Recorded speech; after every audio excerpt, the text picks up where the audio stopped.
Good morning বন্ধুরা, আমি নিক। ওয়েলকাম টু আমার পেজ। আজকে আমি যাচ্ছি তারাপীঠে। লকডাউনের পরে এটা আমার ফার্স্ট ট্রিপ। তো তোমরা সঙ্গে থাকবে আমাদের। আমি অলরেডি ওলা একটা বুক করে নিয়েছি। আজকে থেকে ফেয়ারের প্রবলেমের জন্য বাস চলছে না, তো আমি ওলা অলরেডি একটা বুক করে নিয়েছি। ওলাটা আসছে, তো বাকি আমি তোমাদের সব আপডেট দিতে থাকবো। ভিডিওটা দেখতে থাকো অ্যান্ড আই হোপ তোমাদের খুব ভালো লাগবে। আমি আমার গাড়িটা পেয়ে গেছি। আজকে খুব ভালো একটা গাড়ি পেয়েছি, সুইফট ডিজায়ার পেয়েছি। এটা সবসময় পাওয়া যায় না, অনেক দিন ধরে আমি আল্টো পাচ্ছিলাম। তো আজকে রাস্তায় বাস কম থাকার জন্য একটু আমার সমস্যা হচ্ছিল গাড়িটা পেতে, বাট আলটিমেটলি গাড়িটা পেয়ে গেছি অ্যান্ড হোপফুলি খুব তাড়াতাড়ি ধর্মতলা পৌঁছে যাবো। আজকে আমি যেরমভাবে যাবো, ট্রেন চলছে, বাট ট্রেন যেটা যাচ্ছে সেটা হচ্ছে শুধুমাত্র পদাতিক এক্সপ্রেস অ্যান্ড সেটার পৌঁছবার টাইমিং খুব খারাপ। তো আমি এই জন্য আজকে যে জার্নিটা করব এটা বাসে করে করব। বাসে করে আমি কোনো দিন তারাপীঠ যাইনি, যদিও আমি তারাপীঠ মাঝে মাঝেই যাই, বাট বাসে করে কোনো দিন যাইনি। আজকে আমি বাসে করে যাচ্ছি।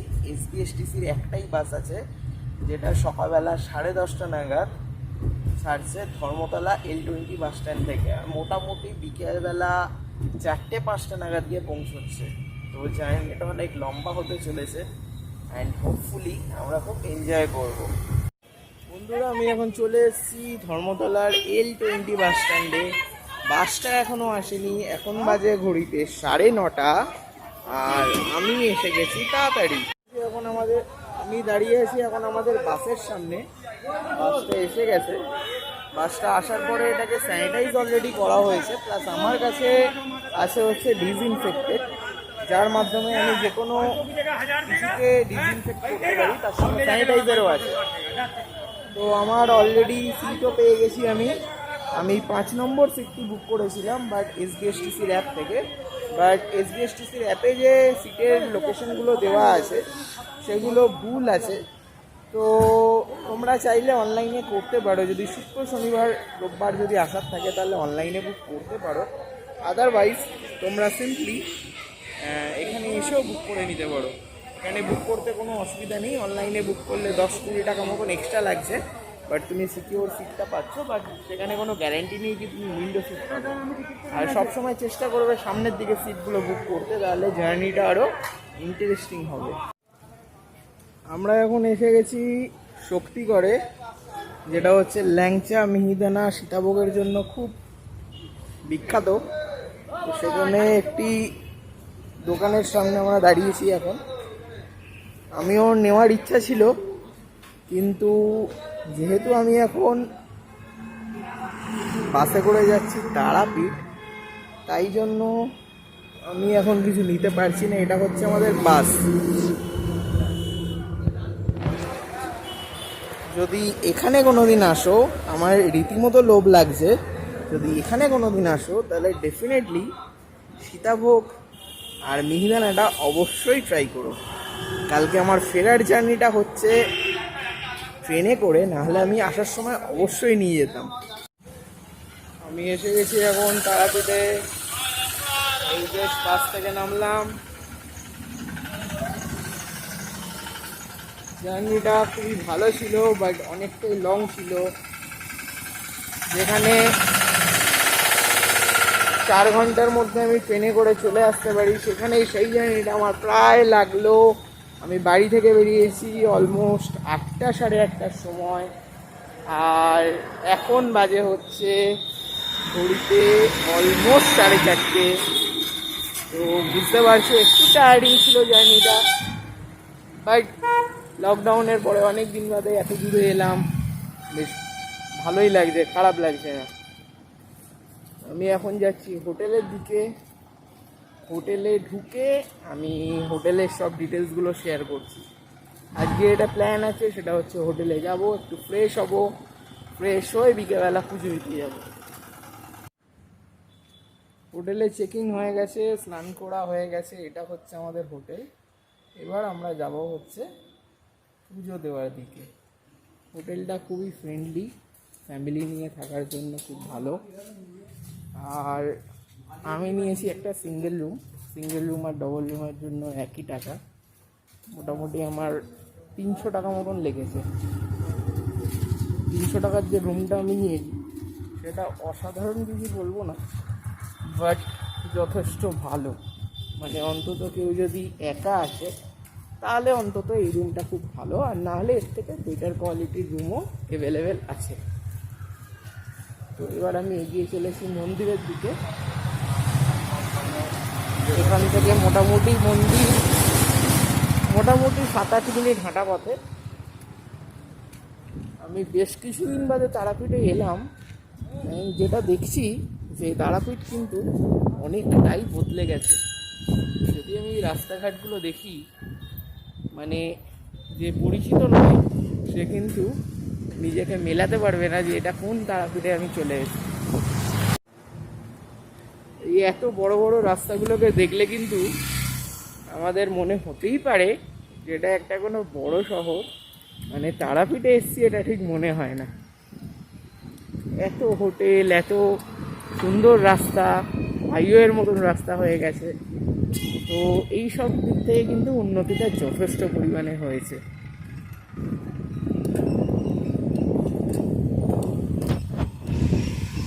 এগিয়ে চলেছি আমরা তারাপীঠ মন্দিরের দিকে। এটা হচ্ছে সেই দ্বারকা নদী, আর আমি এই মুহূর্তে আছি দ্বারকা ব্রিজের ওপর।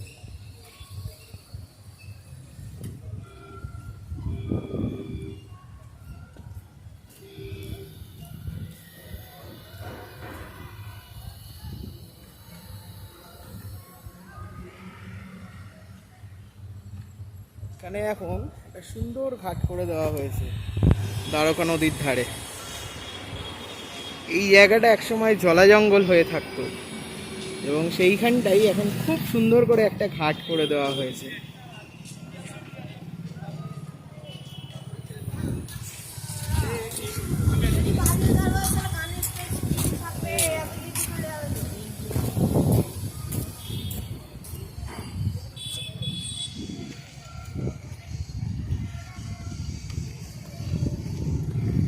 আমরা এগিয়ে চলেছি তারাপীঠ মন্দিরের দিকে।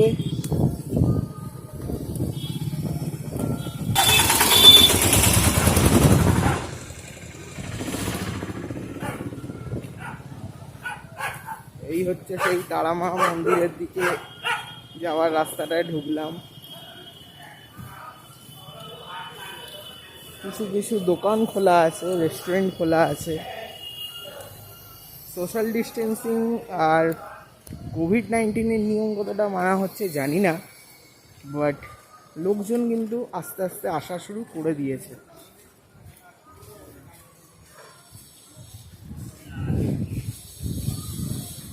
আমি বেশ কিছু হোটেলে দেখলাম যে অনেক লোক এসছে, এবং আমি যে হোটেলটিতে উঠেছি, হোটেল পরিচয়, সেখানেও কিন্তু বেশ কিছু ফ্যামিলি এসছে এবং মানুষ কিন্তু এখন বেরোচ্ছে এবং সবাই যে মাস্ক পরে বেরোচ্ছে, স্যানিটাইজার ইউজ করছে, এই জিনিসগুলো কিন্তু খুব দরকার।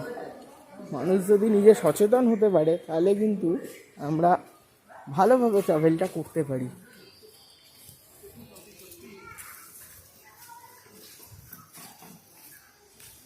এখানকার যে দোকানগুলো আছে সেগুলোও কিন্তু খুলেছে আস্তে আস্তে।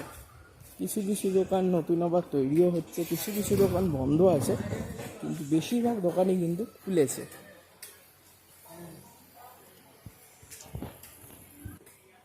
এবার বলি, এখন যদি কেউ আপনারা তারাপীঠে আসতে চান তাহলে কিভাবে আসতে হবে? এখন কলকাতা থেকে আসার জন্য অনলি অপশান যেটা সেফভাবে আসা যাবে সেটা হচ্ছে বাস। এসবিএসটিসির যে বাসটা আছে সেটা ছাড়ছে এসপ্ল্যানেড L20 বাস স্ট্যান্ড থেকে সকাল 10:30টার সময়। আপনি অনলাইনে টিকিট বুক করতে পারেন, আর যদি মনে হয় যে অনলাইনটা ঠিক আসবে না বা আপনি পারবেন না বা তোমরা পারবে না, তাহলে কিন্তু অফলাইনেও বুকিংটা করা যায়। মোটামুটি সকাল 9টা 9:30টার মধ্যে পৌঁছে গেলে যে কোনো দিন টিকিটটা কিন্তু পাওয়া যায়। সেই বাসটা মোটামুটি এখানে 4:30 নাগাদ এসে পৌঁছয়। আর সেই বাসটি পরের দিন সকাল 8:30টার সময় এখান থেকে ছেড়ে চলে যায় কলকাতার উদ্দেশ্যে। আর ওখানে কলকাতায় পৌঁছতে পৌঁছতে মোটামুটি 3টে থেকে 4টে বাজে। তো এই হচ্ছে বাসের ইনফো। আমি কিন্তু ফেরার সময় বাসে ফিরছি না, যেহেতু অনেকটা টাইম লাগে। সেই জন্য আমি যেটা পদাতিক এক্সপ্রেস আছে, কোভিড স্পেশাল পদাতিক এক্সপ্রেস যেটা আছে, সেটা এখান থেকে ফেরার সময় নিউ আলিপুরদুয়ার থেকে ছেড়ে রামপুরহাট ক্রস করছে 3টের সময় ভোরবেলা। আমি ফেরার সময় কিন্তু ফিরবো হচ্ছে পদাতিক এক্সপ্রেসে করে। এখন আমি আছি তারাপীঠ মন্দিরের ভিতরে। আর সব কিছু একেবারে খুব পরিষ্কার পরিচ্ছন্ন, লোকজন একদম কম। আমার পুজো দেওয়াও অলরেডি হয়ে গেছে। এই যে লাল যে মেশিনটি দেখা যাচ্ছে, এটা হচ্ছে স্যানিটাইজার মেশিন। যখন কেউ এখান থেকে আসছে তখন স্যানিটাইজারটা স্প্রে হচ্ছে।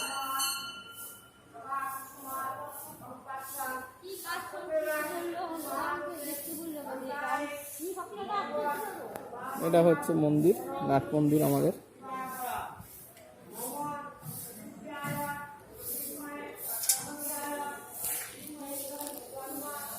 আমি এখন যাব ঘাটের দিকে। আজকে মন্দিরে কোনো একটা কারণে ফটো তোলা বারণ আছে, তাই জন্য আমি বেশি ফটো তুলতে পারলাম না। সাধারণত যখনই আমি এর আগে তারাপীঠে এসেছি তখন সবসময় এই জায়গাগুলো লাইন ভর্তি থাকে। এখন কিন্তু এই পুরো জায়গাটাই হচ্ছে পুরোপুরি খালি।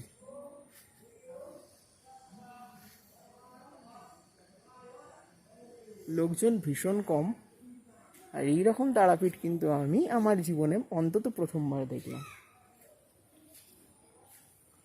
এটা হচ্ছে তারাপীঠের মন্দিরের ঘাট।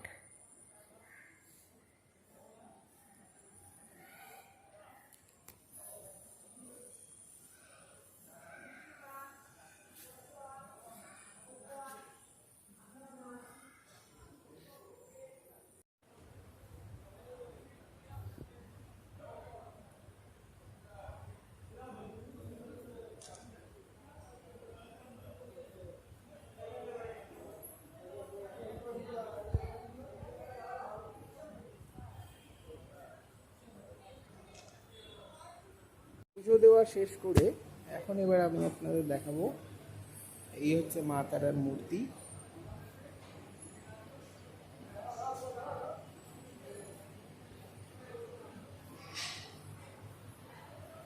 এই হচ্ছে মায়ের মন্দির। এবার যাব বাইরে, পুজো দেওয়া কমপ্লিট। এবার যাব আবার হচ্ছে প্রসাদ নিতে, অ্যান্ড তারপরে চলে যাব হোটেলে। এবার দেখাচ্ছি আমি স্যানিটাইজার মেশিনটা। এটা দিয়ে যাওয়ার সময় সাবারের মতন হবে।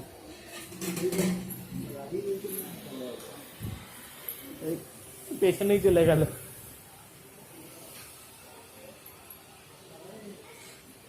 আর একটা হচ্ছে হ্যান্ড স্যানিটাইজার মেশিন। এখানে নিচে হাত দিলে স্যানিটাইজার পড়ছে। সেফটির দিক থেকে খুবই সুন্দর। এই হচ্ছে স্যানিটাইজার মেশিন, আর এই হচ্ছে গেট। কমপ্লিট। এবার যাচ্ছি আবার হোটেলের দিকে। অলরেডি পুজো দেওয়া, মিষ্টি কেনা সবই হয়ে গেছে। এবার যেটা করব, সকাল থেকে সেরকমভাবে কিছু খাওয়া দাওয়া হয়নি, তাই আমি বাড়ি থেকে কিছু খাবার এনেছিলাম, সেগুলোকে এবার খেতে হবে। পেটে পুরো শুষে ডন মারছে। তো বাড়িতে গিয়ে মানে হোটেলে গিয়ে এখন আগে খাওয়া দাওয়াটা করতে হবে। দেখা হচ্ছে তোমাদের সঙ্গে খাওয়া দাওয়ার সময়। এখন আমি চলে এসেছি আমার রুমে। আর এবার আমার হচ্ছে একটা সিম্পল খাবার আজকে খাবো। আমি বাড়ি থেকে মা বানিয়ে দিয়েছিল, সেটা হচ্ছে লুচি এবং আলু চিচকির তরকারি। অ্যান্ড সঙ্গে আমি এখানে একটা দোকানে দেখলাম গরম পেঁয়াজি ভাজছিল, এবং দেখলাম বেশ ভালো দোকানটা। তো আমি যেটা এখন করব সেটা হচ্ছে খাবো ঠান্ডা লুচি, আলু সেচকিরির অসম তরকারি, আর তার সঙ্গে পেঁয়াজি। তোমাদের খাবারটা একটু দেখাবার চেষ্টা করছি। দেখো, এটা হচ্ছে আমার লুচি, আর এটা হচ্ছে সেই পেঁয়াজি। এবার জাস্ট আমি একটু খাবার চেষ্টা করে দেখি কেমন লাগছে খেতে।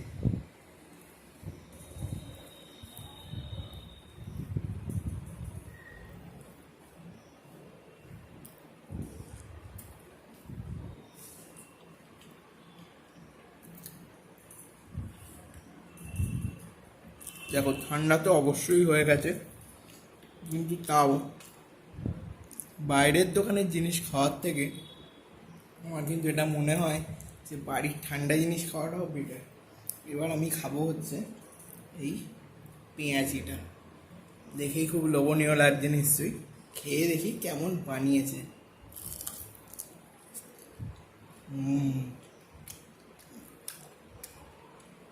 ভীষণই টেস্টি আর বেশ ভালো খেতে লাগছে।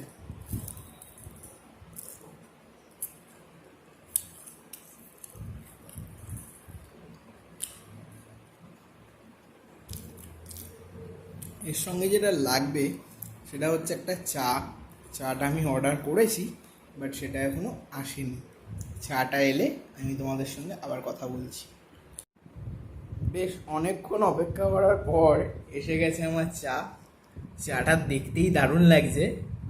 তো এবার আমি যেটা করব, সারাদিন অনেক পরিশ্রম হয়েছে, এখন চা আর এই পেঁয়াজিটাকে খাবো আরাম করে, তারপরে একটু বিশ্রাম করব। আবার ডিনারের সময় তোমাদের সঙ্গে দেখা হবে। বেশ কিছুক্ষণ রেস্ট নেওয়ার পরে এখন বেরিয়েছি ডিনার করতে। এখন ঘড়িতে বাজে অলমোস্ট 9:20, আর আমি এখন বেরিয়েছি কিছু খাবার জন্য। আমি নট শিওর কি কীরকম কী খাবার পাবো, বাট ভালো কিছু খাবার ইচ্ছা আছে। আর জাস্ট অ্যান আপডেট, কালকে আমি বলেছিলাম আগেই যে আমি ট্রেনে করে ফিরছি। তো যে ট্রেনটিতে আমি যাব সেটা হচ্ছে কোভিড স্পেশাল পদাতিক এক্সপ্রেস। এই ট্রেনটি সকাল 3টের সময়, মানে ভোরবেলা 3টের সময় রামপুরহাট থেকে শিয়ালদার দিকে যাচ্ছে।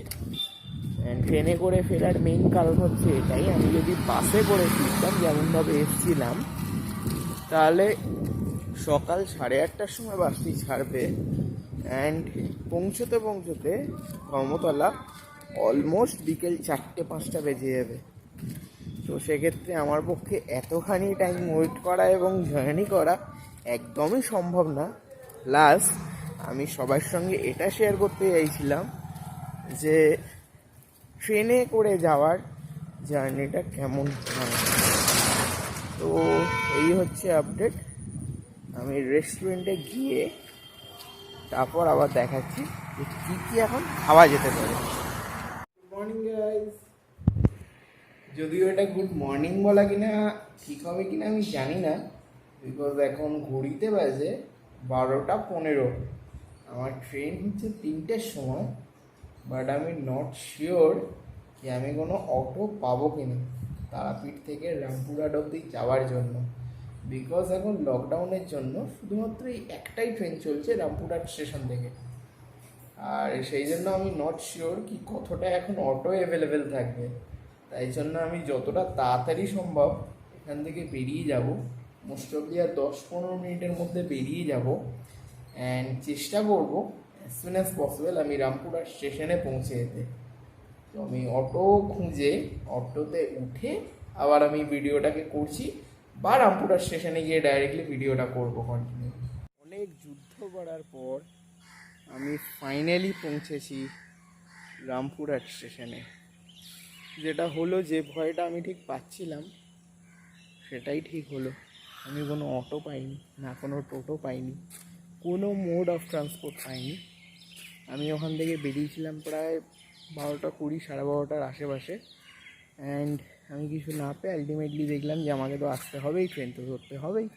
সো আলটিমেটলি আমি হাঁটা শুরু করলাম, অ্যান্ড অলমোস্ট প্রায় 4.5 কিলোমিটার হাঁটার পরে আমি আর একটি টোটো আসছিল তারাপীঠের তরফ থেকেই, তো তাতে দুজন প্যাসেঞ্জার ছিলেন। তো সেই টোটোটা করে আলটিমেটলি আমি এলাম, and it was really hard. রাত্রিবেলা কেউ নেই, চারিদিকে অন্ধকার, তার মাঝখানে আমি হাঁটছি। তোমরা লিটারেলি দেখতে পাবে আমি অলমোস্ট মিন্স আমি পুরোপুরি ঘেমে গেছি। তো যাই হোক, এবার আমি তোমাদের দেখাই স্টেশনটার ব্যাপারে। এই হচ্ছে রামপুরহাট স্টেশন। প্রচুর লোক এখানে কিন্তু অপেক্ষা করছে, আমি দেখাতে পারি। প্রচুর লোক শুয়ে আছে। এখানে টিকিট কাউন্টারটা আছে, সেই টিকিট কাউন্টারের সামনে প্রচুর লোক শুয়ে আছে।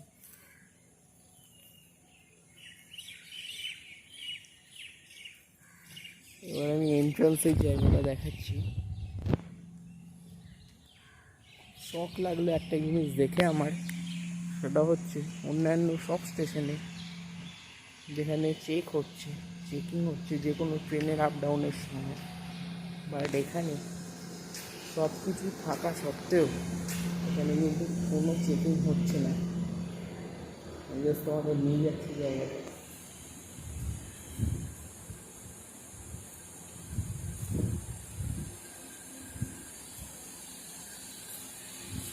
এই হচ্ছে সেই চেয়ার টেবিল, অ্যান্ড আলটিমেটলি কোনো লোকই কিন্তু নেই। স্টেশন হচ্ছে পুরোপুরি ফাঁকা। আই থিঙ্ক আমি ছাড়া আর কোনো প্যাসেঞ্জার নেই। আর যে দুজন আসছিল তারা যাচ্ছে হচ্ছে নিউ জলপাইগুড়ির দিকে। পদাতিক একমাত্র ট্রেন এখন এখানে আসছে। শিয়ালদা থেকে যে পদাতিকটা ছাড়ে ওটা 2:59 নাগাদ আমাদের এই দিকে চলে আসে, মানে রামপুরহাটে পৌঁছে। আর যেটা নিউ আলিপুরদুয়ার থেকে পদাতিকটা আসছে সেটাও মোটামুটি 3টের সময়, সকাল 3টের সময় এই স্টেশন থেকে ছেড়ে যায়।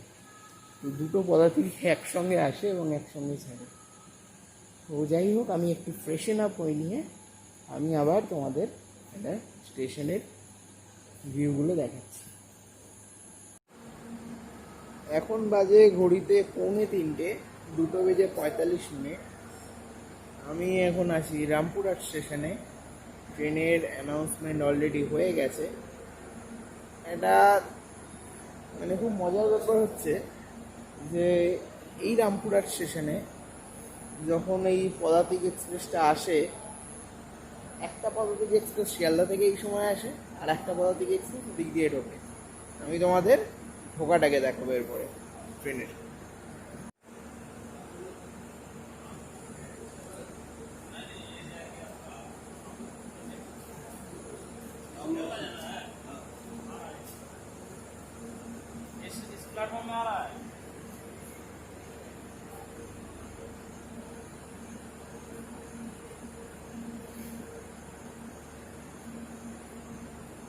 ট্রেন অলরেডি অ্যানাউন্স হয়ে গেছে, অ্যান্ড ট্রেনের লাইটও দেখা যাচ্ছে।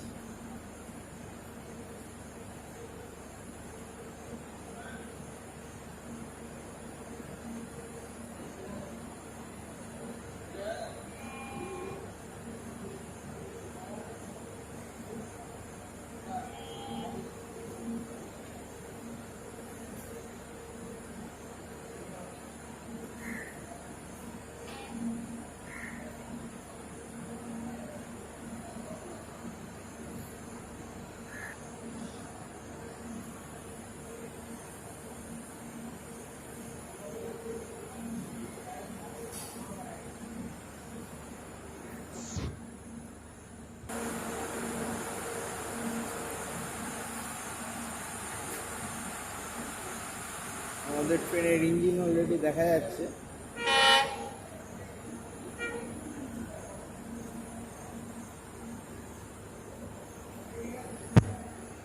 ট্রেনের টিকিট রামপুরহাট থেকে অ্যাভেলেবেল ছিল না।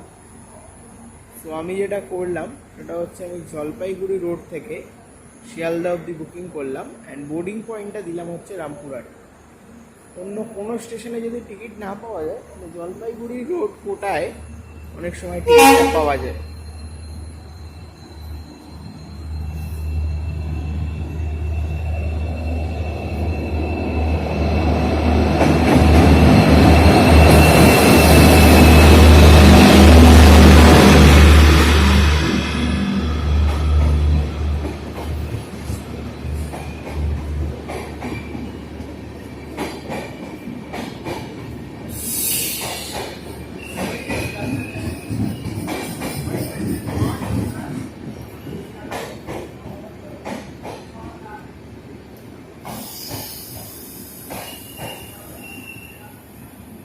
আমার আজকে সিট আছে হচ্ছে D1, তাই আমার D1 কোচ অলরেডি আগে চলে গেছে, তখন আমাকে এগিয়ে যেতে হবে। তাড়াহুড়ো খুব একটা কিছু নেই, বিকজ এখন বাজে সবে 2:50 অ্যান্ড ট্রেনটা ছাড়বে কিন্তু 3টের সময়।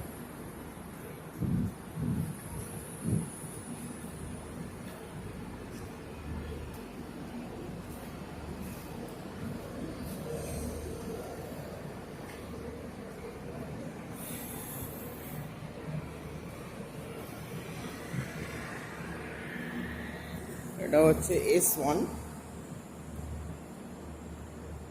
এরপরে হচ্ছে আমাদের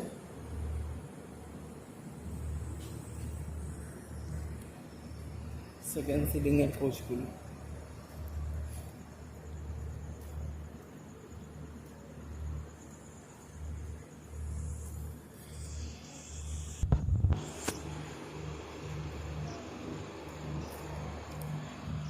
আজকে আমাকে যখন থেকে বেরিয়েছি শুধু হেঁটেই যেতে হচ্ছে।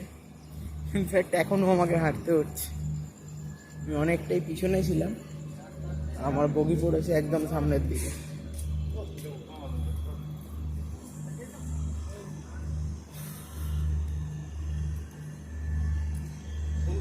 D1 কত? D1 হচ্ছে 8, এই পরেরটা না? হ্যাঁ, অলরেডি চেকিংও আই থিঙ্ক হয়ে গেল।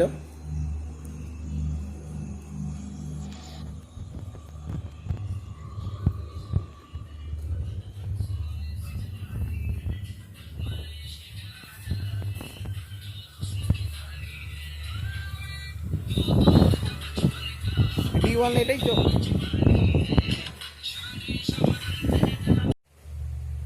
অলরেডি সিটে বসে গেছি। নর্মাল যে সিটগুলো হয় সেরকমই আছে, মানে আলাদা করে চেয়ার কার কিছু নেই। তো আদারওয়াইজ এমনিতে কমফোর্টেবল। আমার যদিও মাঝখানে একটা সিট পড়েছিল, বাট আমি একটা উইন্ডো সিট পেয়ে গেছি। এখন বাজে ভোরবেলার 2:56। ট্রেনটা ছাড়তে আরও কিছুক্ষণ দেরি আছে। এই হচ্ছে আমার D1 কোচ। এর আগে আরও দুটো কোচ আছে, যেটা হচ্ছে সেকেন্ড সিটিং। নর্মাল যে জেনারেল কামরাগুলো থাকে তাতে যে ধরনের সিট থাকে সেম কাইন্ড অফ সিট, শুধু এখন রিজার্ভেশনটা আগে থাকতে করতে হচ্ছে। অলরেডি সিগন্যাল হয়ে গেছে, টাইম এক্স্যাক্টলি হচ্ছে 3টে, বাট এখনো পর্যন্ত ট্রেনটা ছাড়েনি।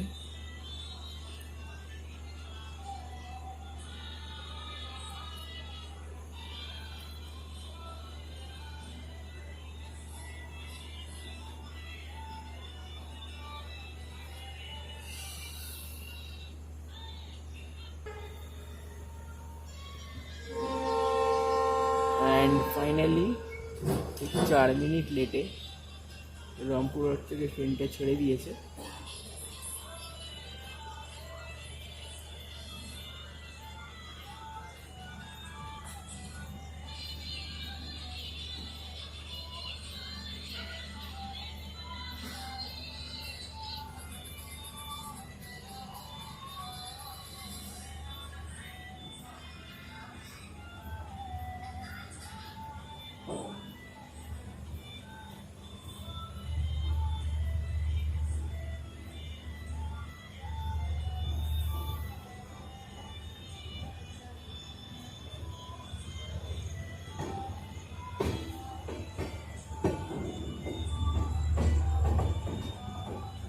It's time to say bye bye to Tarapit. কয়েক ঘন্টার মধ্যেই আমরা কলকাতা পৌঁছে যাব, অ্যান্ড হোপফুলি ম্যাক্সিমাম 9টার মধ্যে আমি বাড়িতেও পৌঁছে যাব। বাট এই এক্সপিরিয়েন্সটা ইউটিউবের মধ্যে থেকে যাবে, আমার পেজে থেকে যাবে, অ্যান্ড এরমভাবে আমি চাই আমার লাইফের সব মেমোরিজগুলো সবাইয়ের সঙ্গে শেয়ার করে রাখতে।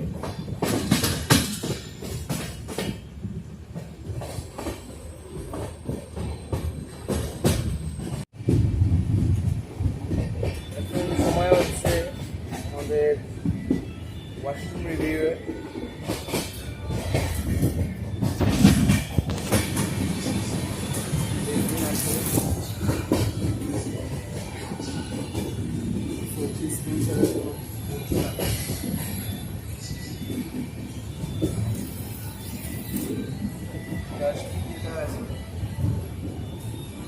অলমোস্ট ভালো অবস্থায় আছে। এবার চলে এসেছি আমি ওয়াশরুমে। ওয়াশরুমে যেটা নর্মালি হয় সব ট্রেনেই, এই ট্রেনেও কোনো পার্থক্য নেই, প্রচণ্ড গন্ধ। যদি আমি দেখাই, এই হচ্ছে আমাদের ওয়াশরুম। দেখতে পরিষ্কার হলেও বাথরুমের মধ্যে প্রচণ্ড গন্ধ। অ্যান্ড নিচে যেটা আছে সেটা আমি আর দেখাতে পারছি না, বাট ভীষণই নোংরা। আমাকে মাস্কটাকে আর একবার তুলে নিতে হলো, আমার নেমে গেছিলো বলে। কাজটা পরিষ্কার আছে, এতে জল যদিও পড়ছে, বাট আমি কোনোদিন এটাকে ভালো বলতে পারবো না। আমার জন্য এখানে মাছের মধ্যে লিকুইড, বিকজ বাথরুমের মধ্যে বিকট গন্ধ করছে।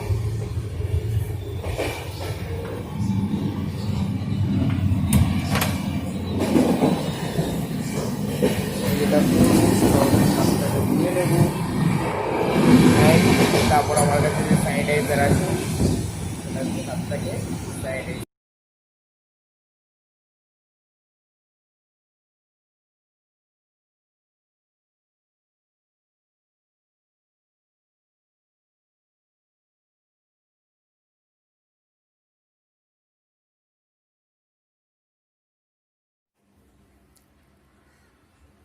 ফাইনালি আমি বাড়িতে পৌঁছে গেছি।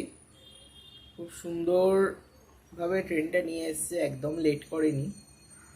অ্যান্ড তারপরে বেরোবার পরে সঙ্গে সঙ্গে একটা উবেরও পেয়ে গেছি, যেখানে আমার যেতে লেগেছিল প্রায় সকাল 8টার সময় বেরিয়ে আমি যেখানে পৌঁছেছিলাম অলমোস্ট বিকেল 5টার সময়। সেখানে ট্রেনটা ছেড়েছিল 3টের সময়, অ্যাকচুয়ালি 3:04।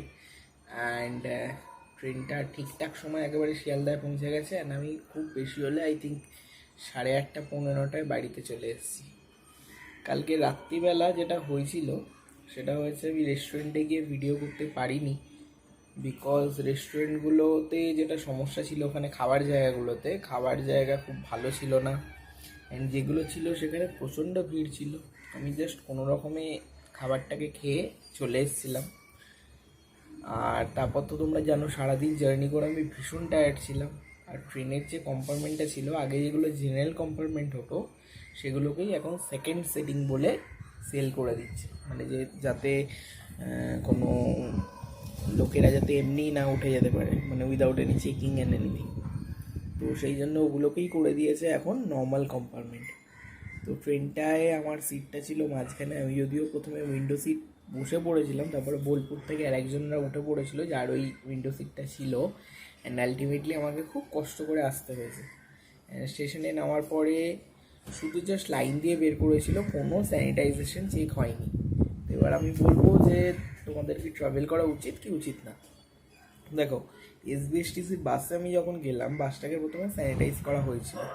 ট্রেনে ওঠার সময় কিন্তু এই ধরনের কিছু দেখিনি, যদিও আমার কাছে ডিসইনফেক্ট ছিল, আমি ডিসইনফেক্ট করেছিলাম। সেকেন্ডলি, ট্রেনে স্টেশনে ঢোকার সময় এবং বেরোবার সময় কোনো সময়তেই কিন্তু কোনো চেক হয়নি। বেরোবার সময় জাস্ট লাইন করে বের করেছিল, বাট কোনো স্যানিটাইজেশন চেক হয়নি। তো তোমরা যদি ট্রাভেল করতে যাও, যেটা করবে সেটা হচ্ছে, আমার সাজেশন হবে যে ইদার স্লিপার ক্লাস অথবা এসি অথবা ফার্স্ট ক্লাস, এই 3টে ক্লাসের মধ্যে তোমরা ট্রাভেল করতে পারো। বিকজ জেনারেল কম্পার্টমেন্ট যেগুলো ছিল সেগুলোকেই সেকেন্ড সিটিং করেছে। And I never felt comfortable, মানে আমার এটা কখনোই মনে হয়নি যে আমি কোনোদিন এই ক্লাসে আবার ট্রাভেল করবো। বিকজ দেখো, নর্মাল যেরকম জেনারেলে ভিড় হয় ওরকমই নর্মাল লোকগুলো ছিল, তাদের মধ্যে অর্ধেক লোক মাস্ক পরেছিল না, কোনো স্যানিটাইজেশন ছিল না, একদম মানে খারাপ অবস্থা। আমি স্লিপার ক্লাসটা এই জন্য সাজেস্ট করলাম, অ্যাটলিস্ট যতগুলো সিট ততগুলো লোকজনই থাকবে। অ্যান্ড যেহেতু করোনার চান্স থাকে বেশি, যে এসিতে মানে ছড়াবার চান্সটা বেশি থাকে, তো সেক্ষেত্রে থার্ড এসি আমি একদমই সাজেস্ট করবো না। হ্যাঁ, তোমরা যদি কমফোর্টেবলি ট্রাভেল করতে চাও, সেকেন্ড এসি অথবা ফার্স্ট ক্লাস তোমরা করতে পারো, অথবা তোমরা স্লিপার ক্লাসে জার্নি করতে পারো। আর এটা হচ্ছে আমার অফিসিয়ালি ফার্স্ট ব্লগ, যেটা আমি প্রপারলি নিজে ব্লগিং করছি। তো আমি জানি হয়তো এডিটিংগুলো তোমাদের একদমই ভালো লাগবে না, বাট স্টিল যদি তোমার মনে হয় যে আমি মোটামুটি তোমাদের গাইড করার, যে গাইডগুলো করার চেষ্টা করি সেগুলো যদি ভালো লাগে, তাহলে প্লিজ প্লিজ প্লিজ আমার এই ব্লগটাকে লাইক করে দিও। শেয়ার করবে কিনা জানি না, বাট স্টিল বন্ধুদের সঙ্গে শেয়ার করতে পারো যারা তোমাদের ঘুরতে যাওয়ার প্ল্যান করছে কোথাও, স্পেশালি তারাপীঠ ঘুরতে যাওয়ার প্ল্যান করছে। আর পারলে প্লিজ সাবস্ক্রাইব করে দিও। আমার আরও অনেক ব্লগ আসবে, আমি কিছু মুভি রিভিউ করব, তার সঙ্গে ফুড রিভিউ করব, আর তার সঙ্গে ঘোড়া রিভিউ করব। তো এই তিনটে আমি আমার চ্যানেলে করব। তো আমার সঙ্গে থাকো, অ্যান্ড প্লিজ আমাকে সাবস্ক্রাইব করে নিও, লাইক করো, অ্যান্ড সঙ্গে থেকো। Thank you.